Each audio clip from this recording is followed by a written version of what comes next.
Conhecendo o coração. Conhecendo o coração. Se nós vamos criar essa cultura de cuidado, nós temos que ter uma compreensão básica do coração, como ele funciona, tá bom? Provérbios 4:23 diz: sobre tudo que se deve guardar, guarde o seu coração, porque dele procedem as fontes de vida. A palavra de Deus coloca uma importância no coração. Nós devemos, então, refletir essa importância na maneira como nós falamos e nos relacionamos. Tudo vem do coração.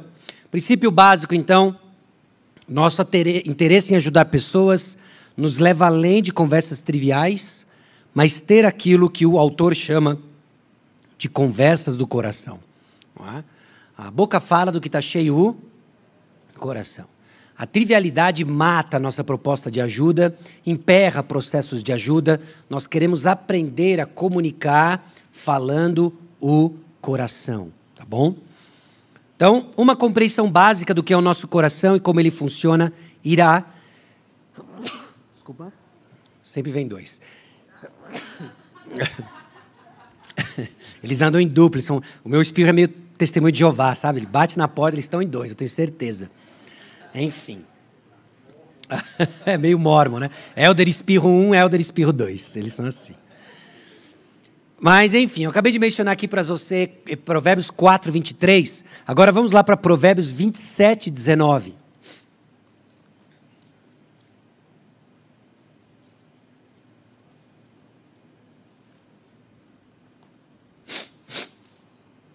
Provérbios 27:19.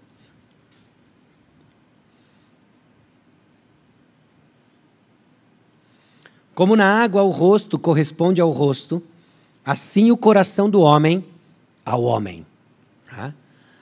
Então, assim como alguém olha no espelho ou olha na água, aquela imagem corresponde ao seu rosto, assim o coração do homem corresponde ao homem. Quem você é, o que é o seu coração. Isso é uma premissa importante para os nossos relacionamentos, né? De que as nossas conversas, elas estão mirando o coração. Nós enxergamos o coração? Não enxergamos o coração. Mas nós enxergamos o fruto do coração. E o fruto pode nos levar a fazer perguntas que vão travar conversas do coração. Essa que é a ideia. Então, conhecer o coração irá nos levar além das trivialidades, eventos e circunstâncias. Nós vamos passar a falar sobre coisas do coração. E é lá que as mudanças acontecem. Então, nós queremos conversas que nos levem além das trivialidades. Conhecer aquilo que é importante para a pessoa irá nos levar a conhecer aquilo que a Bíblia chama de coração. O que é importante para a pessoa? O coração é cheio de camadas, difícil de ser conhecido, às vezes até mesmo por nós mesmos. Eu gosto de pensar o coração como uma grande cebola, né? Cheia de camadas, e conforme essas camadas são tiradas, a gente vai chorando, não é? Essa que é a ideia mesmo, né? Nós vamos sendo descobertos e nós vamos chorando no processo. Quando somos vulneráveis e outros lidam com nossos corações com cuidado, descobrimos que conhecer e ser conhecido são partes de nosso propósito original. Deus nos fez assim para conhecer e ser conhecido, tá bom? Desejos. Quais são aspectos do nosso coração? Sabemos que conhecemos algo do coração quando temos acesso aos desejos, afeições. Tá bom? Tem um desejo a mais aqui, mas desejos ou afeições, né? Afeições é o termo mais amplo, que envolve o que eu penso, o que eu sinto, e a interação dessas coisas que nos leva à ação. Então, quando nós temos acesso a isso no coração de alguém, nós estamos entendendo que estamos conhecendo as pessoas. Nós somos chamados a derramar o coração diante do Senhor, Salmo 62:8. Deus nos ama, nos convida a falar com Ele e responde com compaixão, nos lembra de fidelidades passadas e a certeza de promessas futuras. Aliás, é quando o coração está alinhado com essas promessas futuras, o agir do Senhor no passado, que nós somos enraizados em esperança no presente. Então, escute as emoções, lá estão os desejos, né? Você vai ouvir algumas pessoas que trabalham, militam no campo do aconselhamento, às vezes desprezando emoções, né? Eu não creio que isso seja o caminho bíblico. Parece que a Bíblia fala de emoções. eu acredito que nós temos que falar sobre emoções como a Bíblia fala sobre emoções. E muitas vezes elas vêm no imperativo, não apenas numa mera descrição, mas no imperativo. Alegrai-vos no Senhor, né? Tende bom ânimo. Grande parte daquilo que é comunicado em emoções, na palavra de Deus, vem carregada de imperativos. Isso nos informa algo sobre nossas emoções. Elas não são assim tão flutuantes. Nós não somos não responsáveis por elas. Nós temos uma responsabilidade sobre nossas emoções. E as emoções são uma porta de entrada para o coração humano. Então escute as emoções do seu irmão, porque elas estão revelando o que é importante para cada um de nós. Na semana passada, na igreja, nós, na sequência da exposição bíblica, estávamos em 1 Tessalonicenses capítulo 2, versículo 17, até o capítulo 3, versículo 13. E o apóstolo Paulo derrama intensamente suas afeições, suas emoções aos Tessalonicenses, revelando aquilo que era importante para o apóstolo Paulo. Meus irmãos, nossas emoções apontam para o que é importante. Então escute as emoções. Não escute apenas as emoções, não fale apenas das emoções, mas escute as emoções, elas apontam para aquilo que é importante. Bom, nossos desejos são construídos sob a direção moral de nossas vidas. Então, o que nós desejamos é relacionado com a inclinação moral da nossa vida. A partir do momento em que Cristo entrou na sua vida, talvez alguns de vocês, alguns de nós, tenham memórias ainda bem vívidas de como era a vida antes de Cristo entrar. Aí quando Cristo entrou, ele mudou os seus tesouros, ele mudou aquilo que era importante. Mudando aquilo que era importante, ele mudou o direcionamento das suas afeições, das suas emoções. Talvez você ainda lembre momentos em que você tinha emoções para determinadas práticas, atividades. Hoje não tem mais. Desde coisas triviais até coisas mais profundas. Não é? Isso faz parte do processo em que Deus nos transforma. Ele muda o que é importante para nós, muda os nossos tesouros e então Ele muda as nossas afeições. Então eu pergunto, você pergunta para o nosso irmão, como está o seu coração? Talvez essa não seja uma pergunta em que você vai fazer diretamente, mas é uma pergunta em que você está buscando a resposta. Como está o coração do meu irmão? Como está o coração da minha irmã? O acesso ao coração é dado a pessoas marcadas por amor e confiança. Por amor e confiança. Você não vai confiar o seu coração a ninguém se você não confia de que ele vai fazer algo sábio com a informação íntima que você vai compartilhar. Pessoas não vão compartilhar com você nada se elas não tiverem certeza de que aquilo que elas vão compartilhar vai cair na mão de alguém sábio e digno de confiança. Não estou falando infalível, mas alguém responsável com essas informações. Então, se você é um mexeriqueiro, estabeleceu uma fama de mexeriqueiro, não é à toa que as pessoas não vão abrir seus segredos para você, porque elas não querem abrir para a igreja toda. Percebe? Então, se ela não entende que você vai ser alguém sábio com a informação que vai ser confiada, ela não vai abrir para você. O coração pode expressar um desejo reto, puro, corrupto, tolo, e aí cabe a você, munido da palavra de Deus, de ministrar a palavra, corrigindo aquilo que precisa ser corrigido. A direção dos nossos corações nunca se resume apenas a cumprir a lei ou transgredir a lei. Nós temos uma visão muito superficial dos mandamentos da palavra de Deus, via de regra. Simplesmente em obedecer ou não um mandamento. É bem mais do que isso. Não é? Os nossos corações, eles não obedecem apenas eles não obedecem ou seguem apenas a lei. Não é? Eles seguem um tesouro que é importante. É nos nossos corações que nós conhecemos o nosso Criador. Quando paramos para pensar de que os nossos desejos estão expressando o que é importante para nós, e é no nosso coração que nós conhecemos o Criador, nós temos aí portas de entrada para ministrar a palavra de Deus. Nós vivemos diante de Deus cientes disso ou não. Aliás, essa é a chave para uma vida sábia. No princípio da sabedoria é o temor do Senhor. Abra sua Bíblia em Provérbios capítulo 5, versículo 21.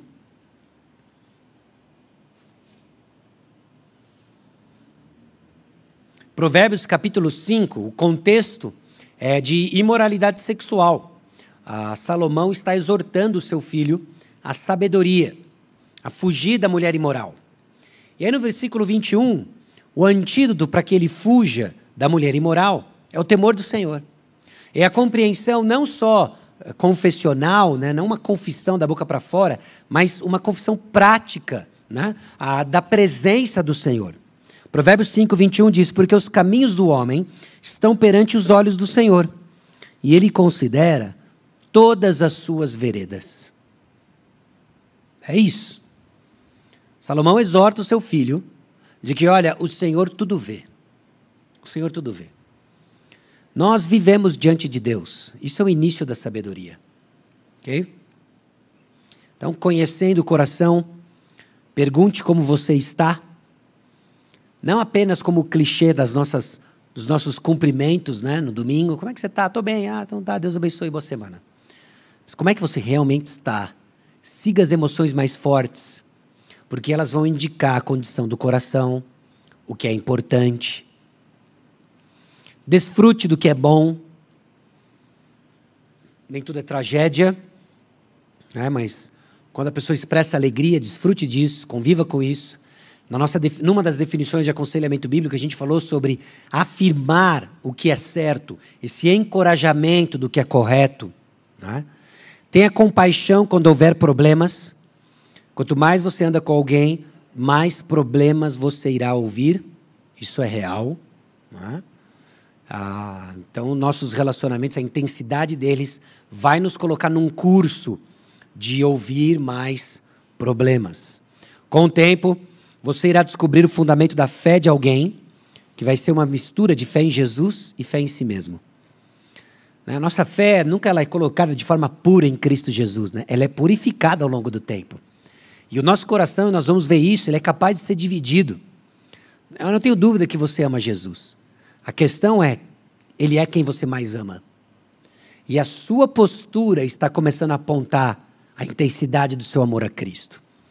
Nas minhas experiências de aconselhamento com pessoas dentro da igreja, não é? Você tem que amar a Deus, mas eu já amo a Deus. Não, eu sei que você ama a Deus.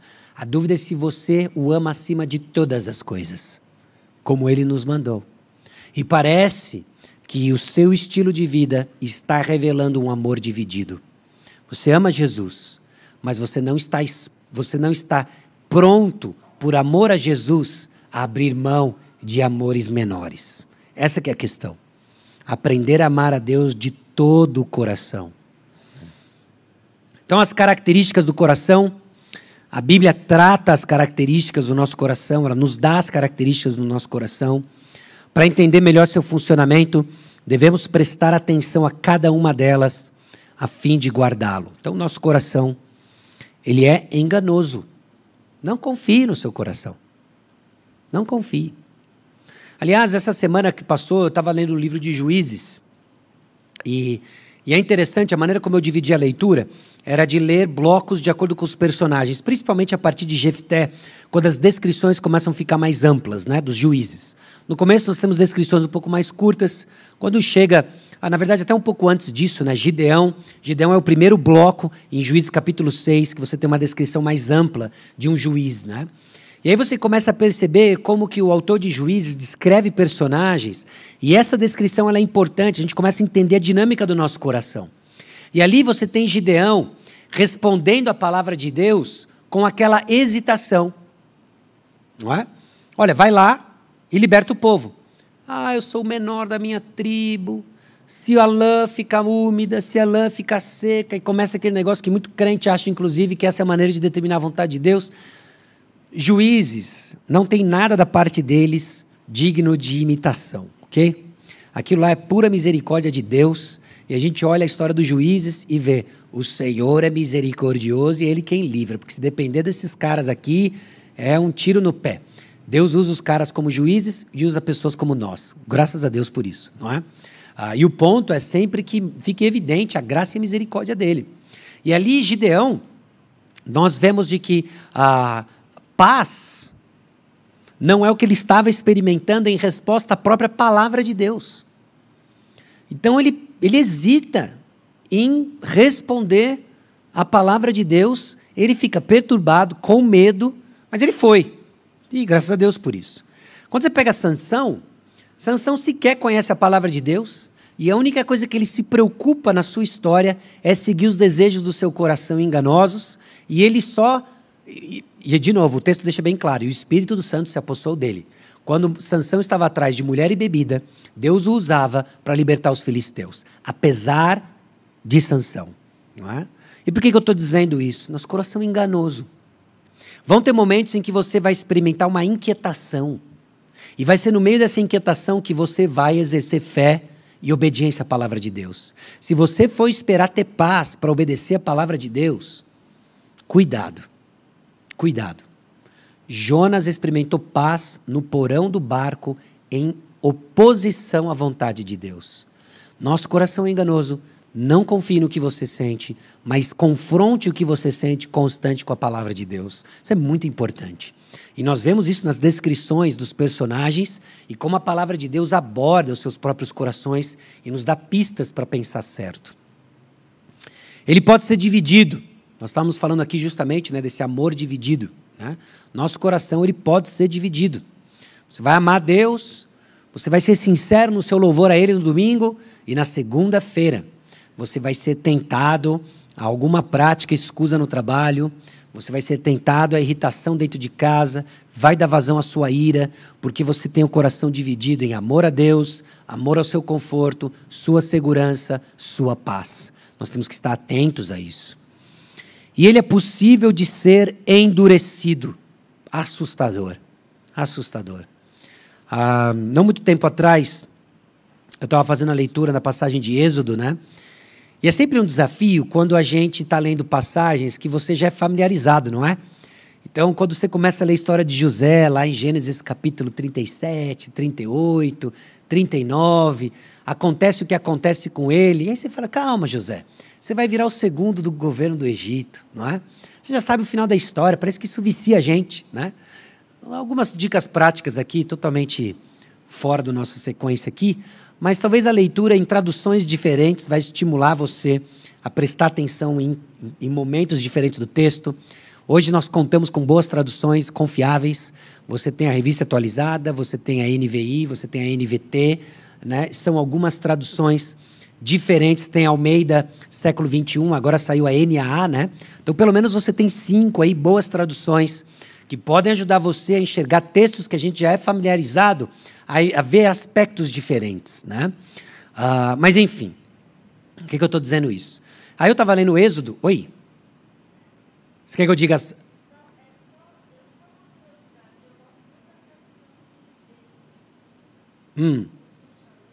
Sim, a King James, né? A dificuldade que eu tenho com a King James talvez seja a mesma que eu tenho com a Revista Atualizada. Eu estou usando a Revista Atualizada aqui, né? Mas é que a Revista Atualizada ela foi atualizada há muito tempo atrás, né? Talvez ela deveria ser desrevista e desatualizada, né? E eu apenas uso porque eu cresci nela, né? E parece que segunda pessoa do plural soa bíblico para mim, né? Mas não tem nada de bíblico segunda pessoa do plural, né? E às vezes a dificuldade que tem é que nós temos que ter uma preocupação, inclusive, creio eu, convicção pessoal, do público que recebe a palavra. Tradução sempre envolve interpretação, né? E às vezes, não, é que essa daqui é mais literal. Só isso, de forma última, puramente falando, isso não existe. Se você for fazer a tradução literal de algumas coisas, a gente não vai comunicar o que a palavra de Deus diz, né? Então a gente tem isso em coisas triviais, às vezes expressões que existem em certas regiões que não existem em outras, né? Essa semana mesmo, um camarada que morou muito tempo em Minas chamou minha atenção de que eu estava descrevendo algo, né? Aí eu estava dizendo isso aconteceu, e pior, aí isso aconteceu. Quando eu falei e pior, ele entendeu o que eu queria dizer. Quando o paulista fala pior, cara, aí isso aconteceu é que melhorou, não é? Aí ele falou, em Minas, cara, você diz que é pior, o pessoal vai entender que piorou, né? Porque lá é melhor, então melhor ainda é isso, né? Mas você fala pior, então é uma expressão trivial, mas que com o tempo, se você não entende, não faz uma tradução correta, você comunica a ideia oposta. Então toda tradução tem um elemento de interpretação, né? A King James tem um desafio a mais, que é a questão da sua convicção de quais são os manuscritos que estão envolvidos no texto bíblico. E aí, pessoal, a gente poderia ter mais uma semana discutindo essas coisas, e eu tenho certeza que o pastor Eduardo vai trazer um curso sobre crítica textual para a igreja, certo, pastor? Né? E resolver todos esses dilemas, né? mas pela graça de Deus, independente da convicção da irmã, sobre o texto que nós devemos usar, a diferença entre os dois são tão pequenas, né, que nós podemos ter certeza de que o que chegou até nós é o texto bíblico, a palavra de Deus, em que nós podemos ter certeza de que hoje lemos em boas traduções a vontade de Deus para a nossa vida, tá bom? Mas enfim, voltando aqui para a questão do coração endurecido, aí eu estava lendo a passagem de Êxodo que fala da saída do povo, né? E eu comecei a notar que cada interação que Moisés, Arão tinha com o faraó, ele tinha uma resposta diferente, um elemento diferente, mas havia algo constante. E Faraó endureceu o seu coração. E o Senhor endureceu o coração de Faraó. E eu comecei a notar nas respostas que ele tinha do que era um coração endurecido. Meus irmãos, é assustador. Assustador, né? Nem vou entrar no mérito agora, se um regenerado pode ou não endurecer o coração. O ponto é o seguinte, o pecado nos tenta, nós temos inúmeras exortações para fugir do pecado, da dureza do coração, de cauterizar nossa consciência, e os perigos são inúmeros, de não reconhecermos o agir do Senhor, de culparmos pessoas do nosso pecado, de não enxergarmos nossa responsabilidade, de buscarmos apenas alívio das provações e não o Senhor. E tudo isso a gente ia vendo na vida de Faraó, né? Mostrando, inclusive, de que o nosso coração ele é possível de ser endurecido e que cabe a nós, né, uma constante atividade de arrependimento, crescimento nas virtudes cristãs, que nos impede de endurecer o coração. Nós precisamos saber isso do coração, né? Se você vai ajudar pessoas, esses são os riscos envolvidos, essa é a natureza do coração, ele é enganoso, ele pode ser dividido e ele é possível de ser endurecido. E o que mais nós sabemos? Que o Evangelho de Jesus Cristo trocou nosso coração de pedra por um de carne, capaz de ser obedecido. Então a minha expectativa diante de um crente em Cristo é que ele pode e deve crescer em obediência e não ser marcado por essas características aqui. Tá bom? Bom, abra sua Bíblia em Romanos capítulo 1.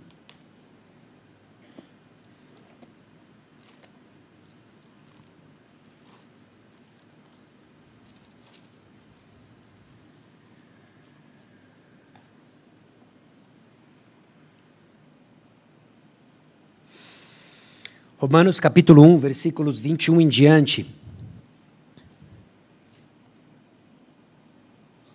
Diz assim: porquanto, tendo conhecimento de Deus, não glorificaram como Deus, nem lhe deram graças, antes se tornaram nulos em seus próprios raciocínios, obscurecendo-se-lhes o coração insensato, inculcando-se por sábios, tornaram-se loucos, e mudaram a glória do Deus incorruptível em semelhança da imagem do homem corruptível, bem como de aves, quadrúpedes e répteis. Por isso Deus entregou tais homens à imundícia, pelas concupiscências de seu próprio coração, para desonrarem o seu corpo entre si, pois eles mudaram a verdade de Deus em mentira, adorando e servindo a criatura em lugar do Criador, o qual é bendito eternamente. Amém. Então o que acontece dentro do coração? Acontece uma troca. A troca da glória de Deus pela imagem de coisas criadas. Ok? Houve uma troca.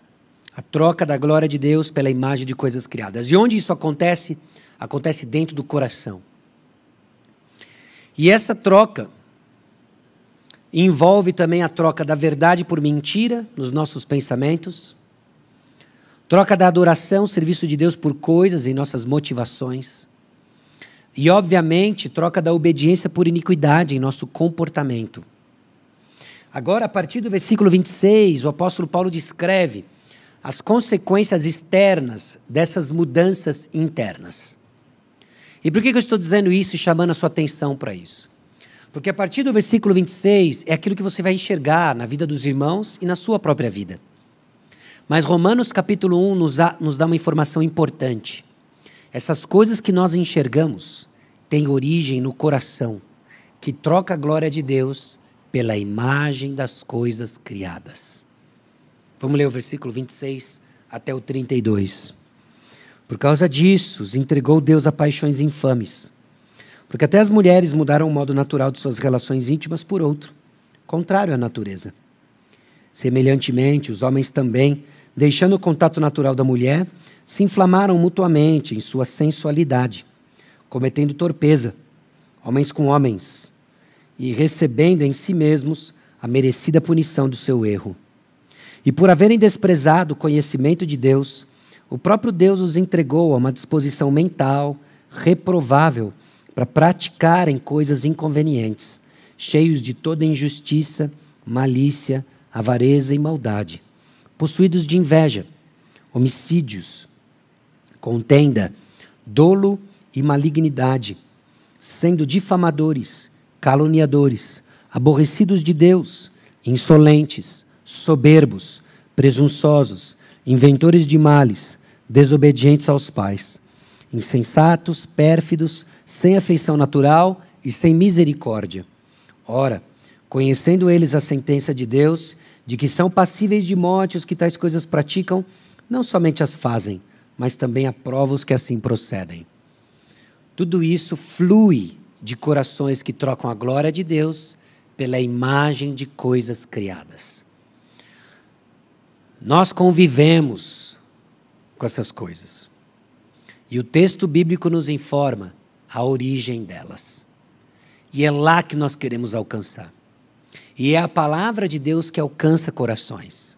Então, ter a conversa de coração são conversas que estão além desses impactos nos relacionamentos humanos e todas essas manifestações dos versículos 26 a 32, e nos leva a ter conversas que efetivamente provocam mudança, que são as conversas do coração, onde pessoas trocam a glória de Deus pela imagem de coisas criadas.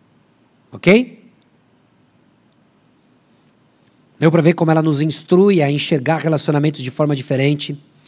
Então, nosso coração é um centro de controle dos nossos pensamentos, emoções e desejos, e é ao redor deles que toda a nossa vida é construída. Por que você faz o que você faz? Porque você quer o que você quer. E o que você quer, mostra o que você crê. Aponta para os tesouros do seu coração. Essa que é a questão aí. Tá bom? Bom, quarto ponto. Vamos reconhecer as influências. Nós já entendemos de que o Senhor está nos chamando a tomar uma atitude de humildade, tomar a iniciativa, a ter um conhecimento de como funciona o nosso coração, os desejos. E agora nós somos chamados a reconhecer as influências em nossos corações. Se nós vamos ajudar pessoas, nós precisamos entender de que existem influências, pressões sobre o nosso coração. Que eles não são a razão por que nós fazemos o que nós fazemos, mas são pressões que nos tentam, criam provações, tentações, e nós vamos reconhecê-las. Então, reconhecendo as influências. Princípio básico. Se nós vamos ajudar alguém, iremos reconhecer as influências significativas em seu coração. São outras pessoas e nossos corpos físicos. As influências criam ruídos tão altos que dificultam o discernimento do que está acontecendo. Não é? Às vezes nós entendemos, por exemplo, nós estamos passando num contexto, não sei se no fim, se no meio, ou no começo de uma pandemia de 10 anos, sei lá. Não é? Mas nós estamos passando por uma circunstância que funciona como uma pressão sobre o nosso coração. Vimos a epidemia de ansiedade, depressão, que seguiram esses dias de pandemia, a apreensão que ficou, não é? São pressões. É a causa da resposta do nosso coração? Não. A causa Romanos 1 já deu. É a troca da glória de Deus pela imagem de coisas criadas. É de lá que sai. Sobre tudo que se deve guardar, guarde o seu coração. Marcos capítulo 7, Mateus capítulo 15, informa que todas essas coisas vêm do nosso coração. Uma vez dito isso, nós somos capazes de olhar para a pandemia, para o governo, falta dele, a economia, seus relacionamentos familiares, seus diagnósticos, como pressões sobre o seu coração. Então nós vamos reconhecer essas influências, e muitas delas são ruídos altos para ouvirmos a voz do Senhor. Nesse ponto, nós queremos descobrir as influências sobre o coração do seu irmão, reconhecer as influências sobre o seu próprio coração. Porque é a voz de Deus que queremos ouvir de forma clara. Ok? Muito barulho. Teve vários momentos nessa pandemia que eu falei, Senhor, tem muito barulho. E eu estou dando ouvidos ao barulho. Eu quero ouvir a sua voz. Não é? Às vezes a gente tem essa imagem, né? Tem vários filmes que captam isso, né? de atletas de alta performance, né, que desenvolve esses mecanismos de concentração em que ele anula os barulhos externos, né, e ele fica concentrado. Ele não pode dar bola para a torcida, ele sabe disso. Não é? Nós damos muita bola para a torcida. E aí nós não sabemos discernir esses ruídos e ficamos confusos e deixamos de ouvir a voz do Senhor. É a voz de Deus que queremos ouvir. É a voz de Deus que queremos ouvir. Bom, pessoas impactam. Não é mais ou menos, tá bom? Pessoas impactam positivamente ou negativamente. Essa que é a ideia. Seus relacionamentos vão impactar o seu coração, positivamente ou negativamente. Nós não vamos negar isso. Nós não vamos dizer que pessoas são determinantes para quem você é, mas nós vamos reconhecer de que elas são fortes influências sobre o seu coração. Pessoas têm um impacto significativo e óbvio em nossas vidas. Talvez você consiga já pensar relacionamentos, não é? Que impactaram sua vida de forma recente ou de muito tempo atrás, tanto positivamente quanto negativamente. Reconheça, Deus está agindo em meio aos relacionamentos difíceis, na vida das vítimas e no meio de opressão real. Deus está agindo. Deus está agindo. Ele está agindo em meio aos relacionamentos difíceis. Nossa teologia nos informa que nada escapa dos olhos do Senhor, dos seus decretos, não é? E que nos coloca em situações, por vezes, difíceis, porque Deus está trabalhando em nós. Deixa eu tentar dar um exemplo para você. Em meio ao sofrimento, algumas perguntas difíceis e comuns surgem. Quando aquilo estava acontecendo, onde estava Deus? Não é a pergunta que fica. Pergunta desconfortável, difícil. Se Deus é amor, onde Ele estava quando isso aconteceu? Um tempo atrás eu li aquele best-seller da década de 80, Quando Coisas Ruins Acontecem com Pessoas Boas, do Rabino Kushner, não é? Você comprou esse? Pô, você... já jogou, já descartou, né? Graças a Deus, né? Né? Mas esse livro ele tem uma premissa, né? Escrito por um rabino que teve uma experiência pessoal terrível, né? Com uma enfermidade do seu filho. E ele escreve, e ele começa a questionar a própria soberania de Deus, porque ele abraça o amor de Deus. Como se essas coisas fossem incompatíveis. Não é? Então, quando coisas terríveis acontecem com pessoas boas, já tem uma premissa de cara ruim, né? Pessoas boas, onde elas estão? O pastor batista americano, ele diz assim, só aconteceu uma vez e a vítima foi voluntária. Exato, né? E é o Senhor Jesus Cristo. Então a premissa do livro era essa, né? E a gente vê pessoas comprometendo teologia porque elas não conseguem entender como que a soberania de Deus caminha com a sua sabedoria e amor. Mas deixa eu dar para você duas ilustrações. Elas vão ser falhas ilimitadas, mas elas começam a provocar a gente a pensar como essas coisas andam juntas. Não é? Eu tenho uma filha de 6 anos de idade, que está começando a ganhar um pouco mais de juízo. Né? Ela tem uma personalidade bem atirada, né? Bem viva, uma figurinha. Né? E agora imagina que eu estou na cozinha com ela e ela olha a chama azul do fogareiro, né? Do fogo, e ela fica olhando aquela chama azul, aquele plasma, né? E ela fala, puxa, que bailarina dançante. E ela estica o dedo, com a clara intenção de colocar o dedo no fogo. Ela quer pegar aquele fogo. E eu olho para ela e digo, minha filha, vá com fé e coragem. Siga os sonhos do seu coração. Seja feliz. Bom pai ou mau pai? O quê? Terrível, né? Terrível. Eu olho para aquilo e eu vou impedi-la. E como é que eu impeço uma menina contumaz nos seus desejos? Com o dedo esticado em direção ao fogo. Eu vou segurá-la. Na hora que eu seguro, você sabe o que acontece. Eu vou segurá-la, ela vai parar. O que está acontecendo? Papai, você está refriando mal em minha vida? Bem-aventurada sou eu entre as crianças do maternal. dotadas de um pai sábio, atencioso e cauteloso, que me livra do mal. Bendito seja, bom estarmos aqui louvando a Deus. É isso que vai acontecer? Não.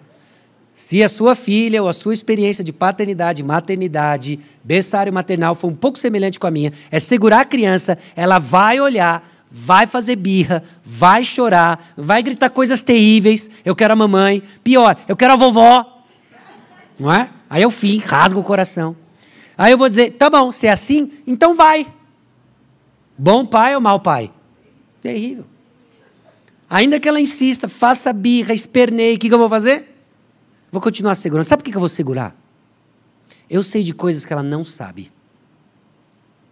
Eu sei mais que ela. Não sei se eu sou arrogante para você, mas eu acho que é seguro dizer que eu sei mais que minha filha de 6 anos. Sim? Ok. É esperado, tá certo? Eu sei mais. Eu sei que aquilo lá não é uma bailarina azul dançante. É fogo. E você pôr o seu dedo lá pode ser que custe muito caro para a sua saúde e integridade. Não vai pôr o dedo lá. Não só eu sei mais, como eu não vou deixar você pôr a mão lá, porque eu amo você. Soberania, sabedoria e amor andam juntos. Mas a minha filha não enxerga isso. Ela não enxerga. Então ela esperneia. Sabe o que nós fazemos quando a soberania de Deus se mostra presente e não enxergamos a sabedoria e o amor de Deus? Nós esperneamos. É isso que a gente faz. A gente faz birra. A gente faz birra. Algumas coisas são bem mais significativas do que o desejo de pôr o dedo no fogo, não é? Mas entenda o ponto. Deus sabe mais. E a gente só recebe isso pela fé.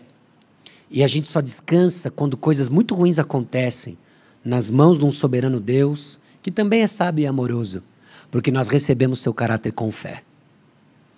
Segunda ilustração. Quebra-cabeça. Tem gente que gosta de montar quebra-cabeça, não é? E eu montei uma época, gostei, mas eu nunca desenvolvi aquele amor de agora vou pegar uns 5.000 peças, 10.000 peças, faz um quadro, né? Aquelas figuras do verão na Áustria, num quebra-cabeça de 10.000 peças. Que você olha, meu, quanto tempo demorou para você montar isso, né? Mas enfim. Mas tem uma coisa fascinante em quebra-cabeça, né? Porque quando você tem aquela figura toda montada, você olha que você nota que algumas peças são bem sem graça. Elas são de uma cor só. É a sombra de uma árvore. É uma peça toda escura. Aí você olha aquela peça, dentro da caixa, ela é perdida. Você fala, o que eu faço com essa peça? Ela é sem graça. Quero descartar essa peça. Mas para alguém que monta né, quebra-cabeça de 10.000 peças, faltar uma peça é a morte, né? Você não vai montar um quebra-cabeça sabendo que falta uma peça. Nem vou me dar o trabalho, né? Você não vai montar. E aquela peça sem graça, escura, por si só, no conjunto é parte de uma bela figura. Nós somos finitos e limitados. Muitas vezes desanimamos porque o que nós temos na mão é uma peça escura e sem graça, que não faz sentido. Deus, na sua sabedoria e amor, tem a figura completa. Pela fé, você sabe qual é a figura completa. Deus glorificado em você parecido com Cristo. Mas às vezes o que temos na mão é uma peça escura e sem graça. Ânimo, meu irmão, minha irmã. São influências sobre o nosso coração. Mas nós somos chamados a confiar num Deus e num Pai perfeito. Ele sabe o que Ele está fazendo. E isso a gente só recebe pela fé. Fé no que a palavra de Deus diz sobre a natureza do nosso Deus. Deus está agindo em meio a relacionamentos difíceis. Então reconheça. Satanás também está agindo. E Satanás levanta perguntas sobre a compaixão e o cuidado de Deus. Aliás, em Gênesis capítulo 3, é a natureza dos questionamentos de Satanás. É assim mesmo que Deus diz que vocês não podem comer nada do jardim, aproveitar esse belo jardim. Deus criou tudo isso para você ficar olhando, você não pode desfrutar de nada. É isso mesmo? O que ele questiona? Ele questiona a bondade de Deus. Vamos ser francos. Em momentos de dificuldades, nós somos tentados a questionar a bondade de Deus. Alguns, tentando fazer sentido disso, abriram mão da soberania de Deus. e criaram um castelo de cartas que rui diante das provações. Deus afirma que Ele é soberano, sábio e amoroso. Pela fé recebemos isso, somos consolados. Não dá para entender tudo isso, porque Deus é bem maior do que a nossa compreensão. Romanos 11 diz que são insondáveis as riquezas da sua sabedoria. Então, não vamos ter expectativa de que vamos entender tudo, mas precisamos confiar em todas as coisas, no meio de todas as coisas. Então, pessoas impactam positivamente ou negativamente. Ao nos relacionarmos com pessoas, essas pessoas são impactadas por relacionamentos. Você foi moldado por meio de relacionamentos. Elas são impactadas. É um casamento difícil que impacta o seu estado de humor. É um relacionamento difícil com os filhos que impacta a sua esperança ou falta de esperança. É um relacionamento difícil no trabalho que tenta você ao estresse. Há um impacto disso.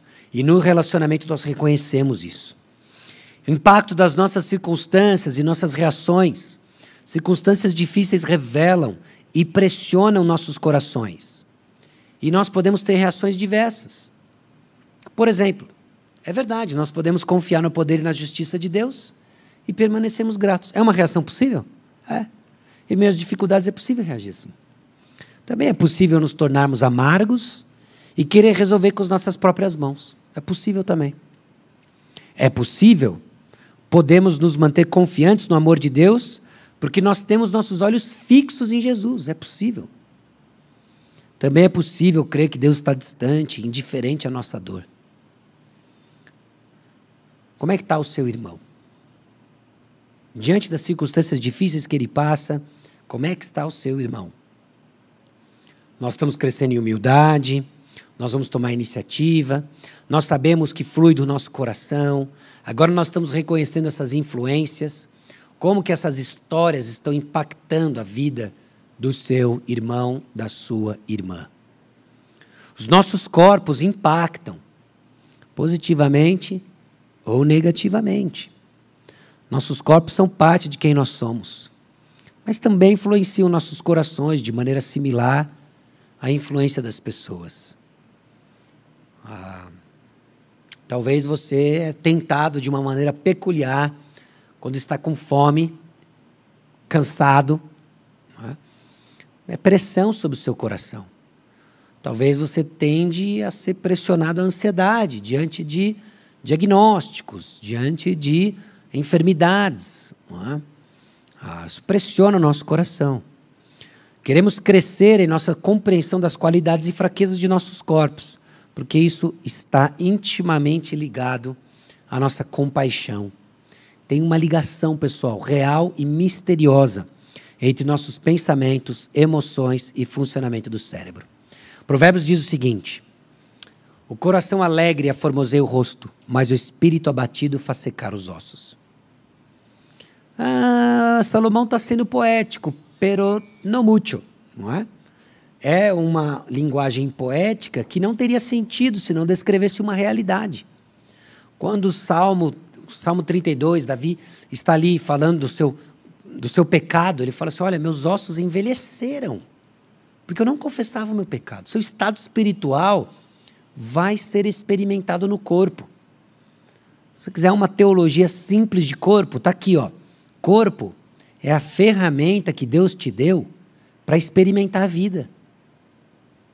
Então, quando você fica ansioso, não andeis ansioso por coisa alguma. O caráter é espiritual. Mas você sente e experimenta isso onde?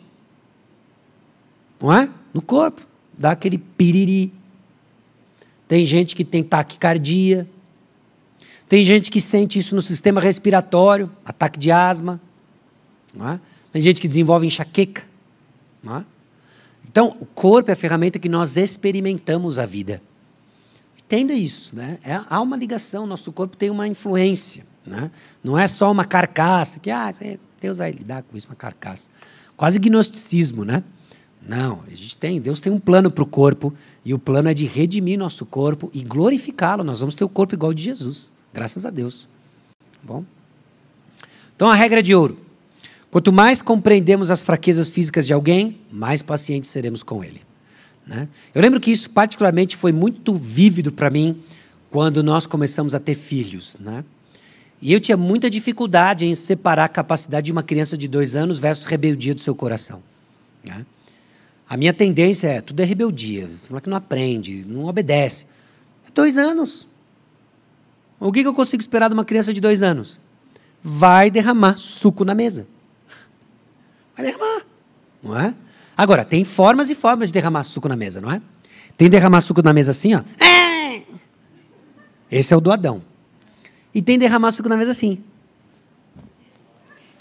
Esse é o do 2 anos. Para esse é lavar mais uma toalha, enxuga, Deus está trabalhando em mim, glória a Deus, não é? Para o outro é,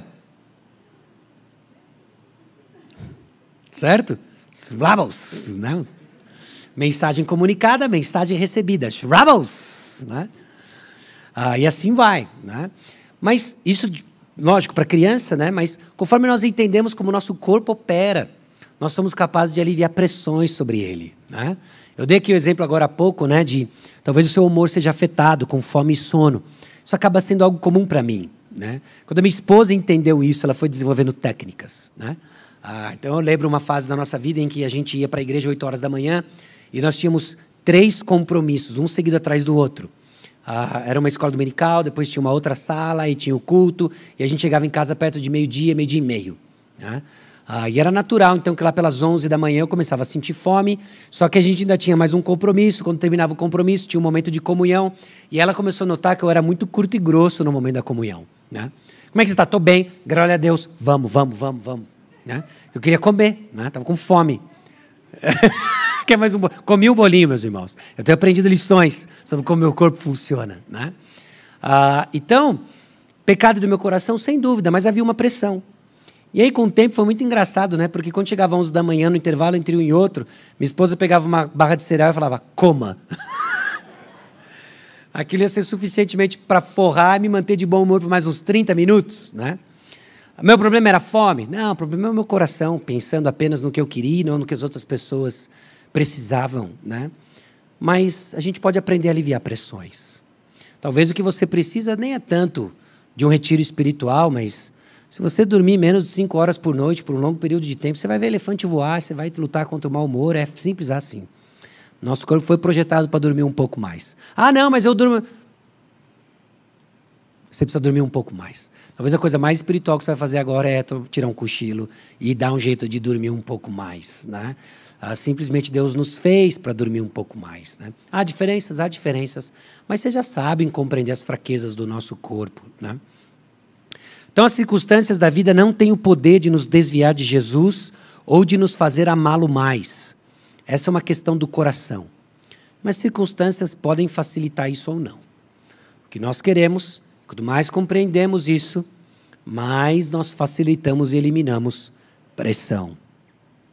Bom, este é um gráfico construído a partir de Lucas capítulo 6, versículos 43 a 45, em que nós vemos justamente...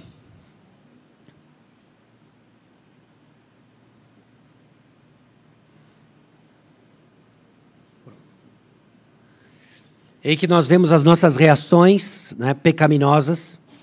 Isso é aquilo que Romanos capítulo 1, versículos 26 a 32 descreve, né, as nossas manifestações pecaminosas. Romanos capítulo 1, versículo 21 a 25 descreve que vem do coração, assim como Marcos capítulo 7, Mateus capítulo 15, Provérbios 4, 23, próprio Lucas capítulo 6, 43 a 45, Jeremias 17, 5 a 8. As nossas circunstâncias pressionam o nosso coração e eles dão as suas manifestações pecaminosas. Como que mudança acontece? Quando eu entendo que Jesus transforma o que eu quero. O que eu quero não é mais conforto. Eu quero viver para Ele. Por quê? Porque Ele morreu por mim, 2 Coríntios 5,15. Quando eu entendo que Ele morreu por mim e me deu um desejo para viver diferente, eu agora vou viver para Ele e debaixo das mesmas circunstâncias, expressar o fruto do Espírito. Okay? Então, deixa eu dar um exemplo para você. Você está no trânsito, vindo para a igreja. Domingo de manhã, você é responsável pela abertura do culto, não sei se se cabe isso ou não no nosso exemplo, mas vamos supor que você é responsável pela abertura do culto e você está atrasado para vir para a igreja. Você está preso no trânsito e você começa a bater no volante, esmurrar o volante, você começa a ficar impaciente com o seu cônjuge, você está nervoso, você está bravo, porque você está no trânsito e você quer chegar na igreja a tempo. Essa é a sua circunstância. O trânsito, sua reação, ira, o que você quer? Chegar na hora. Isso não é necessariamente ruim, mas vamos ser francos, você quer chegar na hora porque você quer que o pastor tenha uma boa impressão sobre a sua responsabilidade, não é? Você consegue até antever, deu a hora do culto, você não chegou, o pastor vai dizer, olha, fulano era para abrir o culto, não sei o que aconteceu, aí todo mundo vai falar, de novo esse cara, né? De novo ele não está aqui, não é? E aí você vê que a sua motivação é de guardar a sua reputação, a sua imagem, você então reage com ira porque ela está em jogo. Você olha para o carro do lado e você vê uma outra família. Você vê uma família feliz. Porque no trânsito, eles estão tendo a oportunidade de pôr a conversa em dia e ir visitar a casa da vovó. Sei lá, não é? Pessoas às vezes ficam felizes em circunstâncias diferentes. Não é?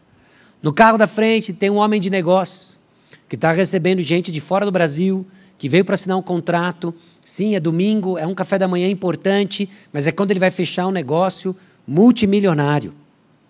É assim como você, ele está ansioso, bravo.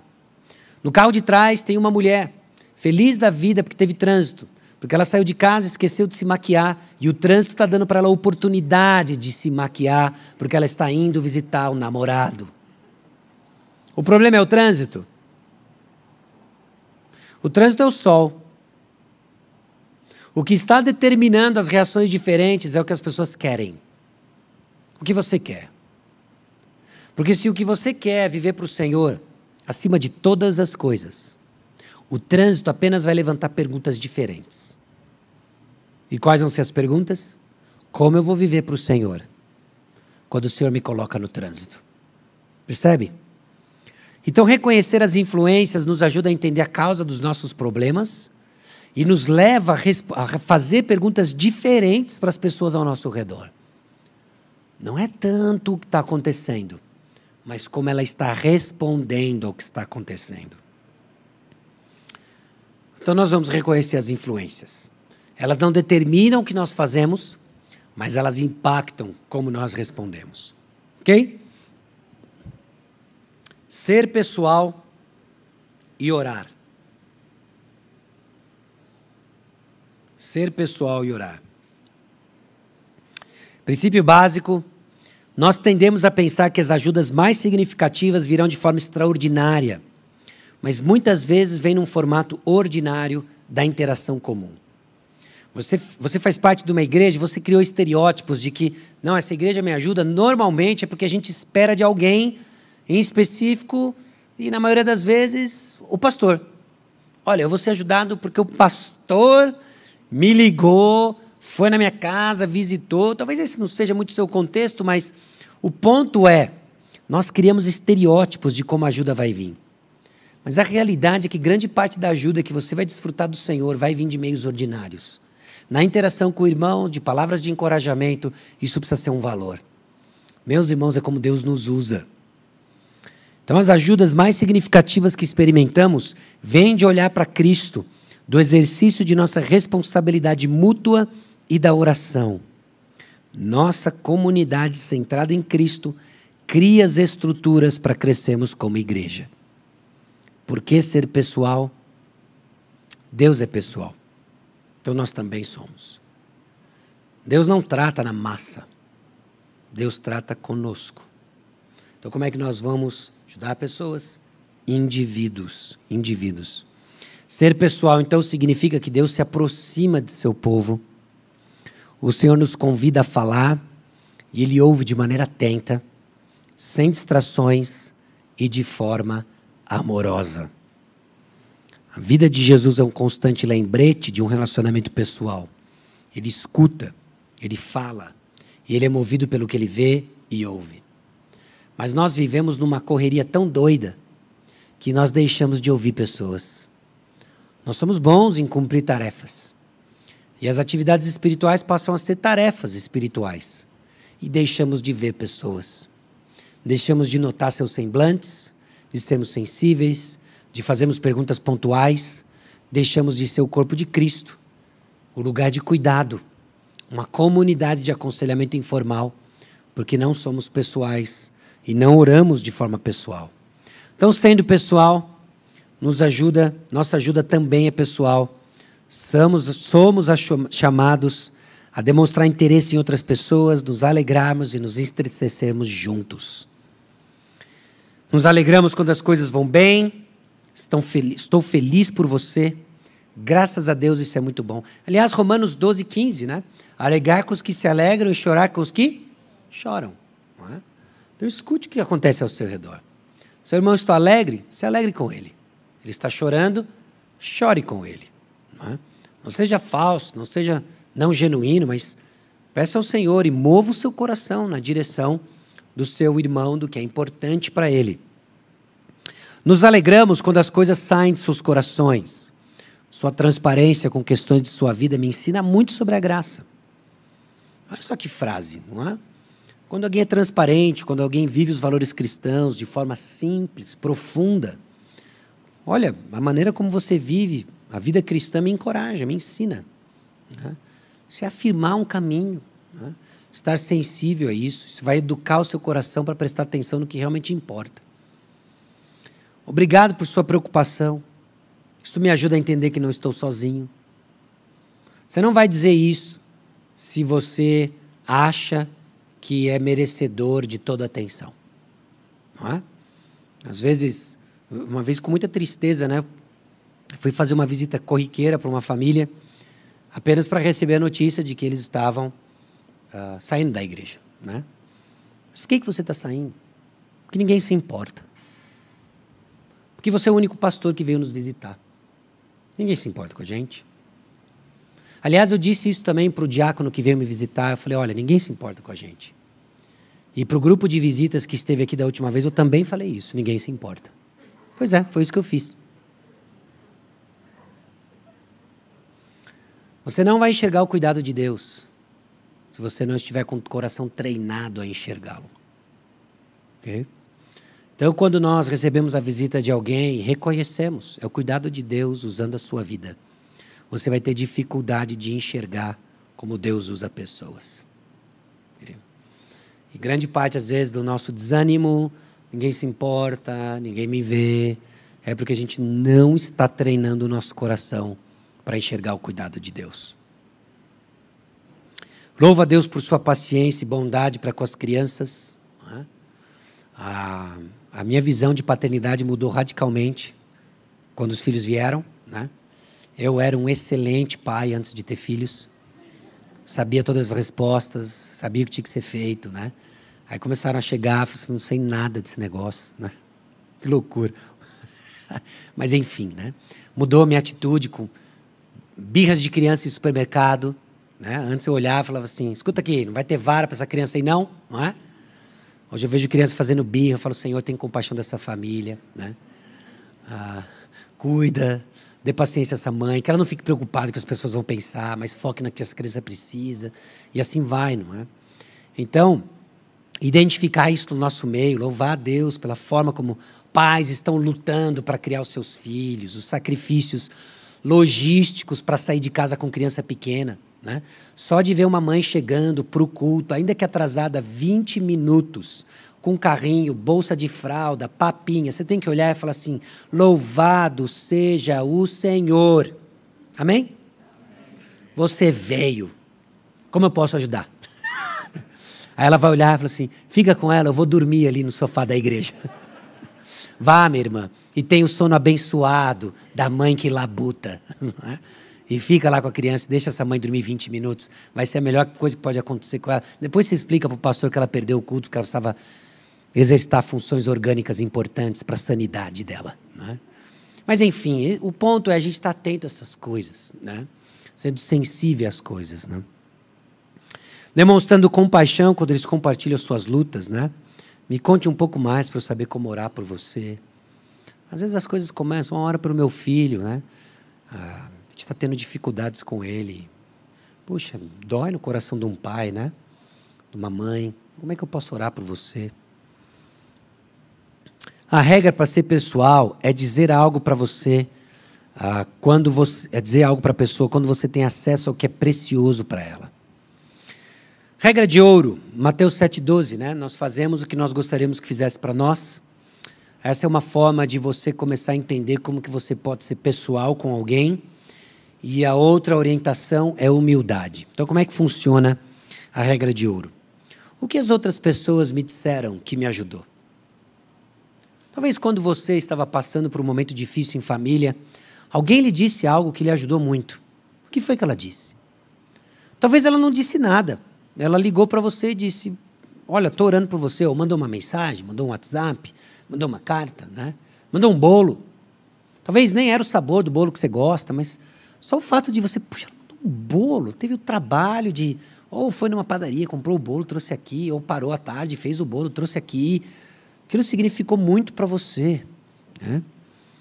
Então, regra de ouro, o que as outras pessoas me disseram que me ajudou, repita isso. Ou humildade. Se eu não sei como posso ajudar a encorajar, o que eu faço? Eu pergunto. Você, olha, estou vendo que você está passando uma barra aí, como é que eu posso ajudar?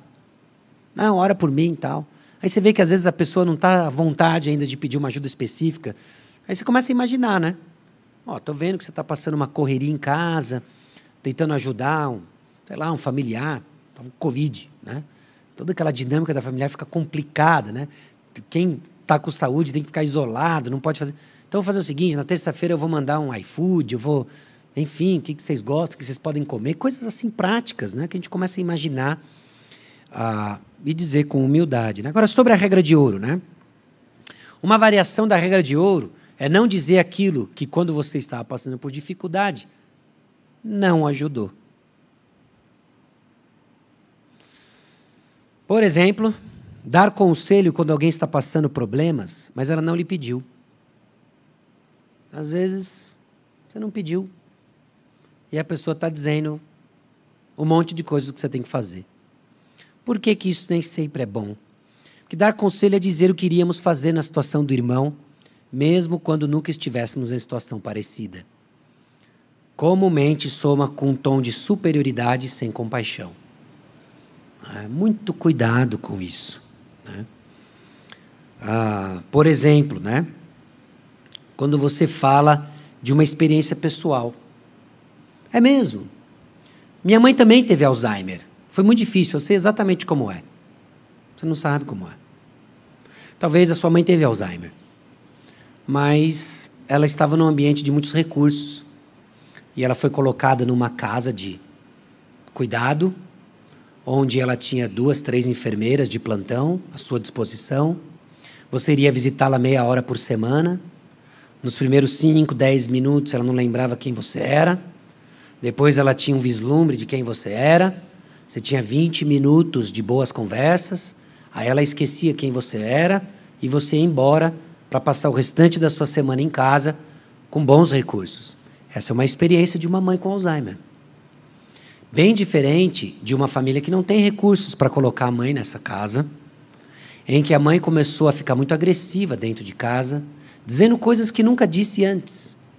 Não só esquecida de quem cuidava dela, mas agora dizendo coisas até de caráter sexual, agressivo, tratando mal os filhos da própria filha, seus netinhos. É Alzheimer? É Alzheimer. Mas você não sabe como é isso. Muito cuidado dizer eu sei como é, quando você não experimentou o que a pessoa está experimentando. Podem até ter temas comuns, mas não é a mesma coisa. Não é? Você está com depressão?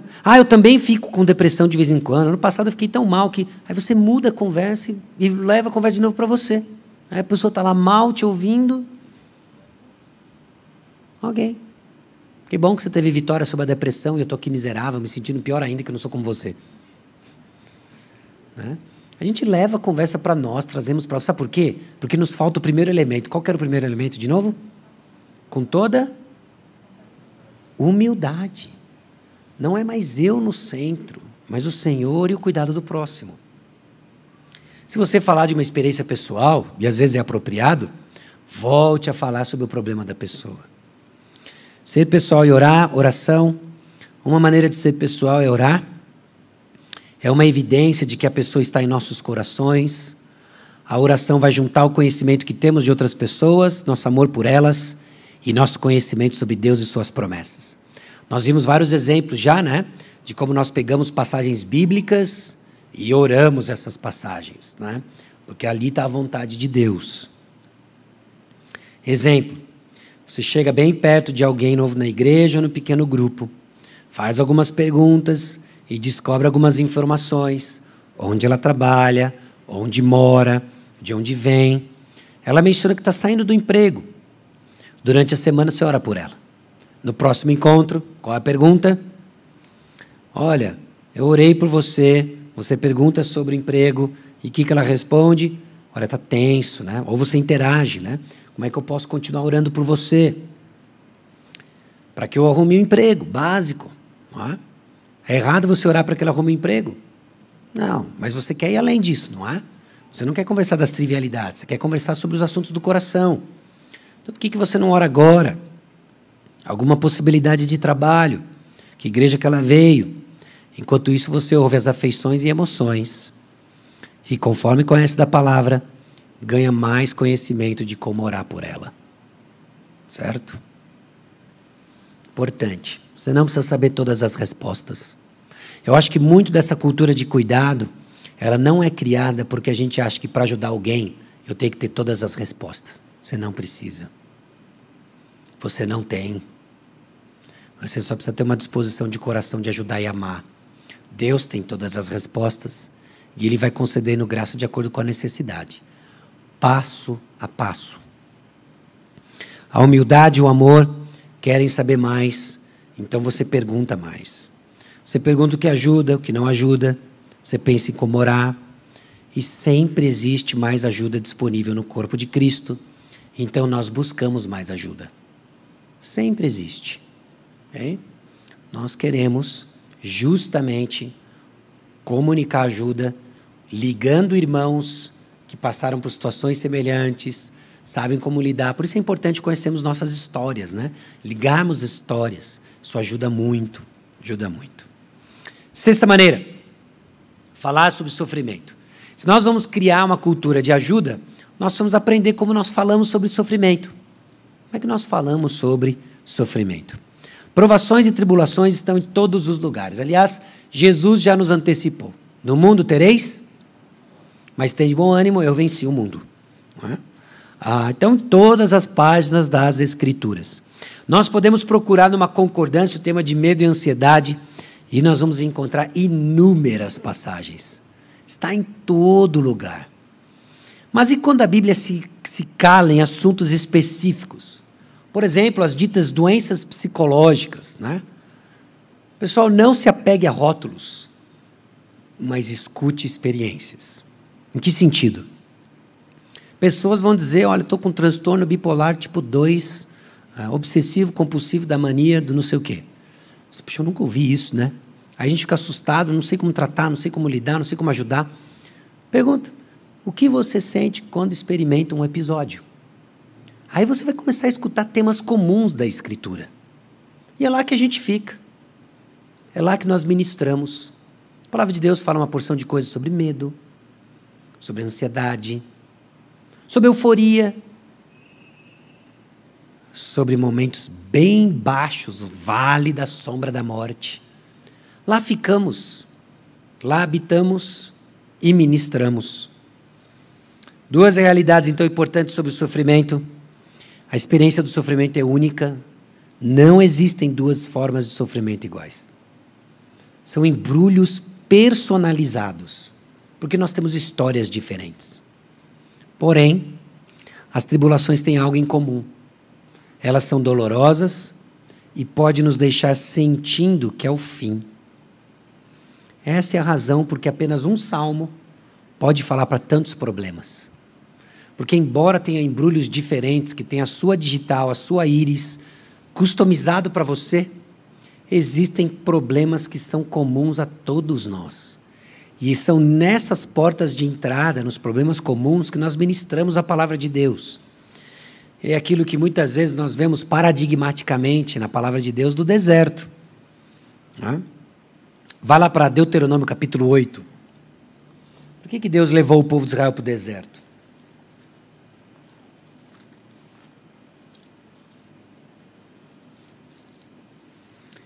Deuteronômio 8, 2.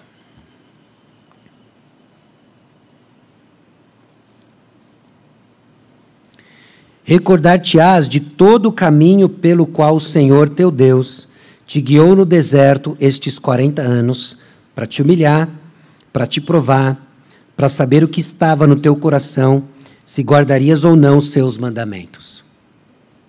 Por que Deus conduziu o povo ao deserto? Para humilhar, para provar, para trazer o que tem no coração. Por que Deus caminha você nos desertos? Para te humilhar, para te provar, para que você enxergue o que tem no seu coração. Isso é comum. Então, em meio às provas, nós temos a oportunidade de ver o que está dentro do nosso coração. Deus já sabe? Já sabe. Quem não sabe? A gente não sabe. Então, Ele expõe.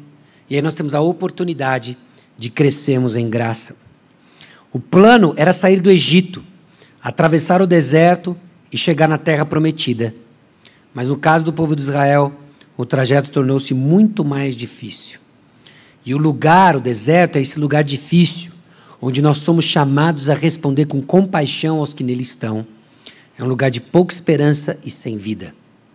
Daí o nosso chamado, a nossa responsabilidade de apontar a palavra de Deus que comunica esperança, comunica vida. Para ajudar alguém que sofre, precisamos entender que existe mais do que parece no deserto, existe algo em paralelo que o Senhor está fazendo. Ainda que seja muito difícil viver no deserto, o Senhor está presente e é no deserto que vemos a vida surgindo, onde a água sai da rocha e pão cai do céu. Quando a gente para e pensa no cuidado de Deus para o povo de Israel no deserto, pensa, a água sai da rocha, pão cai do céu. Deus provê de forma sobrenatural. Tá bom? O deserto também é um lugar onde Deus treina seus filhos reais para enxergarem o que está em seu coração. Louvado seja o Senhor. Qual será a nossa reação então? No deserto, iremos confiar no Senhor ou em nossas habilidades, nossos deuses? Não, eu já sei o que fazer. Fiz lá o curso, li tal livro, agora eu faço e aconteço. Nós vamos confiar em nossa sabedoria ou no Senhor? Na história de Israel, o povo deixou de confiar no Senhor em muitas ocasiões, deixou de segui-lo, respondendo com murmurações e passando a olhar em outros lugares. Aliás, nós somos interpretadores da nossa realidade. E você vai interpretar a sua realidade de acordo com a sua fé. O povo de Israel interpretou a sua realidade no deserto e começou a interpretar a sua realidade de acordo com a cobiça do presente, olhando o Egito como um lugar que, quando você lê a descrição de Números 11, Números 11, versículos 4, 5 e 6, você começa a se questionar, calma aí, onde esse povo estava? Aonde estão esses pepinos, esses melões, esses peixes que eles comiam de graça? Se não no imaginário deles. Não é? Eles começaram a interpretar o Egito de acordo com a cobiça do presente. É o que nós fazemos. Talvez você está passando uma série de problemas, tribulações, você fala assim, feliz era quando eu não conhecia Jesus, não tinha esses problemas aí. Mas que loucura! Vou te dizer quem você era sem Jesus. Você estava nas trevas. Você estava em direção reta e rápida para a perdição eterna. Essa era a sua realidade. Mas a gente fica lembrando do passado, das coisas. Não, aí, eu resolvi obedecer lá a palavra do pastor, quando ele pregou sobre relacionamentos, e aí eu fui tentar me relacionar com a pessoa e só tomei na cabeça, só deu problema. Ou eu resolvi responder ao chamado para servir na igreja, comecei a servir na igreja, e agora só tem problema na minha mão. Não só tem problema na sua mão. Deus está te usando para trabalhar na vida dos irmãos. Então, nós interpretamos realidades. E quais são os óculos que você usa para interpretar a realidade? Porque no meio do deserto, você vai ser tentado a olhar errado. Como que o povo olhou errado? Aí, Moisés, era melhor de ter morrido no Egito do que ter vindo aqui. Eu falei, o quê? Agora a gente não tem que comer só esse maná que cai milagrosamente do céu. É isso? Que loucura, né? Que loucura. E a gente é muito rápido em julgar o povo de Israel sem olhar para a nossa condição. Minha igreja. Aquele bando de eleitos salvos por Cristo Jesus da condenação eterna, rumo aos céus, em trabalho de santificação. Aquele grupinho. Você ouviu o que você acabou de falar? Porque se a gente ouvir de fato o que é isso, todo domingo a gente tem que estar aqui cantando glória a Deus. Aliás, é isso que a gente faz, não é? É isso que a gente faz, só que a gente esquece, né? Hoje tem igreja. Dia de Fórmula 1, tem que ter igreja. Quais são os óculos que você usa para interpretar a sua realidade? A jornada no deserto é o lugar onde Deus leva seus filhos reais. Foi o lugar onde Jesus foi levado para ser tentado. Foi tentado em todas as coisas, mas diferente de nós, não pecou. Né? Essa é a nossa esperança. É o que garante o acesso que temos ao trono de misericórdia e graça. Hebreus capítulo 4, versículos 14 a 16. Haviam diferenças nessa jornada ao deserto. Ao invés de sombras da atividade satânica, Jesus experimentou o próprio Satanás tentando ele, né? E ao invés do maná físico, Jesus seria sustentado pelas palavras de Deus. Hebreus 4, 14 e 16, acabei de fazer alusão. Pelo tempo aqui a gente não vai lá, mas deixa eu passar aqui. Nossa experiência, nossos desertos, somos chamados a ter uma visão mais ampla de quem é Jesus. Sim, nós vamos conhecer mais de Jesus em meio às provas. Se você parar para pensar e olhar para trás, os momentos em que você desfrutou de uma comunhão mais intensa com o Senhor, eu chuto aqui com quase 100% de acerto, se tratava de momentos de provações intensas, não é? Que você quer viver de novo? Não. Mas você troca o que você aprendeu por alguma coisa? Não. Foi intenso o seu relacionamento com o Senhor. Os desertos são oportunidades para exercitar a fé, e nós entramos nos desertos sabendo que Jesus venceu e nos deixou o Espírito para fazermos aquilo que antes não éramos capazes. Aliás, foi interessante, essa semana mesmo eu tive uma experiência num aconselhamento em que a aconselhada reconheceu, estava com medo de falhar. Ela queria e estava sendo tentada a tomar uma decisão ruim, motivada pelo medo de falhar. Meus irmãos, se nós ficássemos confiantes na nossa habilidade de lidar com provação, eu ia ser o primeiro a jogar a toalha. Mas não é nessa habilidade que confiamos. É no fato de que Jesus triunfou sobre o pecado. De que ele foi tentado em todas as coisas e não pecou. Para quê? Para que em meio às provações nós tivéssemos acesso ao trono de graça e misericórdia e encontrássemos ajuda em ocasião oportuna. Quando é ocasião oportuna? Hoje é ocasião oportuna. Ele dá graça, ele dá misericórdia. Então não olhe para frente e diz, eu não sei se eu vou ser capaz a nem mais uma semana de pandemia. Esquece isso daí. Porque a graça que você tem é para hoje. Amanhã, Deus vai trazer a graça para amanhã. Eu não sei como eu reagiria se tivesse uma intensa perseguição religiosa. Você não precisa ter essa resposta hoje, porque isso não é o seu hoje. O seu hoje é que Deus dá graça agora. Não é? Jesus foi levado para lugares de sofrimento, nós vamos ser também. E nós podemos estar confiantes no Senhor, mesmo em situações de intenso sofrimento, porque o Senhor é bom e justo. Expressamos nossa confiança no Senhor ao clamarmos pelo Senhor. E clamar ao Senhor é uma das coisas mais difíceis e mais fáceis de se fazer. Por que mais fáceis? Porque é clamar ao Senhor. Como é que é clamar ao Senhor? Senhor, eu te clamo. Eu clamo ao Senhor. Ajuda-me na minha aprovação. Por que é difícil?